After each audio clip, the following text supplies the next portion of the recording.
Qu'est-ce que mes photos numériques disent sur moi? Nous parlons ici des fichiers EXIF, des métadonnées cachées dans les photos numériques et des problèmes qu'ils posent sur Internet. Quand vous prenez une photo numérique avec votre smartphone, celui-ci enregistre automatiquement des informations dans le fichier image, la date, l'heure, les réglages de la prise de vue et surtout la géolocalisation GPS. Le problème, quand vous partagez cette photo en ligne, toutes ces informations restent intégrées dans le fichier et peuvent être accessibles à n'importe qui. Cela peut sembler anodin, mais en réalité, c'est une vraie atteinte à notre vie privée. Par exemple, si vous publiez une photo prise chez vous, une personne mal intentionnée pourrait en déduire votre adresse, cela peut devenir une sorte de surveillance en ligne. De même, la date et l'heure peuvent révéler vos habitudes de vie. Beaucoup ignorent l'existence de ces données EXIF ou ne pensent pas à les supprimer avant de partager les photos. Des applications en ligne ou à installer permettent la suppression de ces informations. Le plus simple étant, si vous souhaitez supprimer la géolocalisation, de désactiver cette option avant de prendre la photo sur votre smartphone. Dans les réglages, confidentialité et sécurité,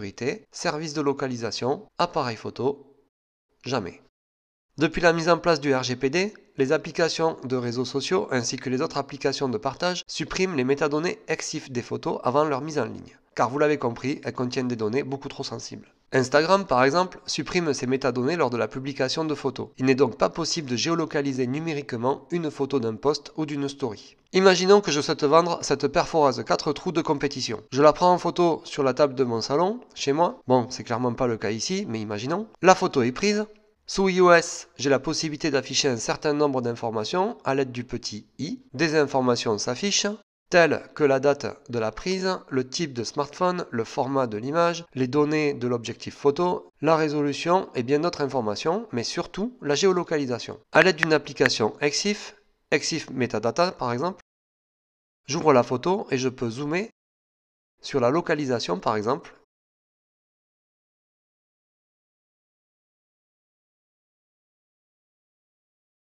Et en dessous, je trouve également davantage d'informations. Je peux éditer ces informations et enregistrer de nouvelles valeurs si je le souhaite. Mais surtout, je peux également vider presque complètement ce fichier EXIF d'informations et enregistrer un nouveau fichier de la photo quasiment vierge. Toujours dans l'idée de vendre ma perforaze, je la mets en ligne sur le bon coin avec la photo initiale, celle qui contient le fichier EXIF et donc ma géolocalisation.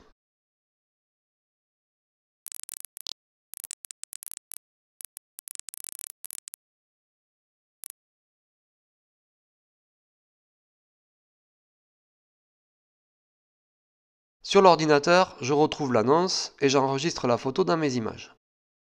Clic droit, enregistrer l'image sous. Maintenant, dans le dossier image, clic droit sur l'image en question pour afficher dans l'onglet Propriétés les informations du fichier. Effectivement, l'application Le Bon Coin a bien supprimé les données EXIF. Elle protège ainsi mes informations personnelles. C'est aussi une question de sécurité. Sans ça, mon adresse aurait pu se retrouver en ligne à mon insu. Le Bon Coin intègre également une messagerie qui elle aussi supprime les métadonnées EXIF des photos, raison pour laquelle l'application vous incite à privilégier ce moyen de communication. Attention donc aux photos que vous partagez et que vous communiquez au travers des différentes applications.